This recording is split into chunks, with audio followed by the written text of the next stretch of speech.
मगर पुलिस ने भी अपना जाल बिछा लिया था। हाईवे पर चेकिंग लगा दी गई और हेलीकॉप्टर आसमान में चक्कर लगा रहे थे। इस बार दादाजी कोई गाना नहीं गा रहे थे। उनके चेहरे पर चोट के निशान थे, लेकिन वो बिल्कुल शांत थे। वो उसी स्पीड से आगे बढ़ते रहे। चेकिंग पोस्ट के पास आकर उन्होंने गाड़ी धीरे कर ली और चल दिए।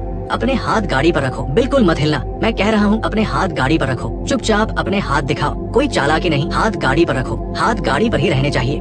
एजेंट ने पास जाकर देखा तो वो हैरान रह गया। जिस क्रिमिनल को वो ढूंढ रहे थे वो असल में वही था जिसने कॉफी शॉप में उसे जिंदगी का इतना बड़ा सबक दिया था। और ये जो पूरे क्रिमिनल गैंग की जान था और पुलिस के लिए एक बड़ा सिरदर्द था, ये लेजेंडरी डिलीवरी वाला असल में एक बहुत ही शांत 90 साल का बूढ़ा इंसान था। कोर्ट में उनका वकील उनकी उम्र और उनके भोलेपन का फायदा उठाए जाने की बात कहकर उन्हें बचा रहा था। वो आसानी से बच सकते थे, लेकिन अर्ल ने बड़ी शांति से वकील को रोक दिया। पूरा कोर्ट रूम हैरान रह गया। उन्होंने वकील से माफी मांगी और अपने प्यारे परिवार से माफी मांगी। उन्होंने अपनी गलती मानी। ये सजा सिर्फ तस्करी की नहीं थी, बल्कि अपने परिवार को दिए गए उस दर्द की भी थी जिसका कोई कोर्ट हिसाब नहीं कर सकता। आज कानून की सजा के जरिए उन्होंने अपनी आत्मा को वो सजा दी जिसका फैसला बहुत पहले हो जाना चाहिए था। दादाजी जेल जाने के बाद भी वैसे ही बिंदास रहे। उन्होंने जेल की खाली जगह में ढेर सारे फूल लगा दिए ताकि सलाखों के पीछे भी एक सुंदर सी दुनिया बस सके। ये फिल्म द म्यूल एक सच्ची कहानी पर आधारित है। असल जिंदगी में लियो अर्ल शार्प ने दूसरे विश्व युद्ध में हिस्सा लिया था, लेकिन बुढ़ापे में वो मैक्सिकन कार्टेल के सबसे बड़े स्मगलर बन गए। उन्हें 87 साल की उम्र में गिरफ्तार किया गया था। तब उनकी गाड़ी में 100 किलो से ज्यादा सामान था। वो अमेरिकी इतिहास के सबसे उम्रदराज गिरफ्तार किए गए तस्कर बने। फिल्म की तरह ही असली शार्प भी एक बेहतरीन माली थे जो फूल उगाने में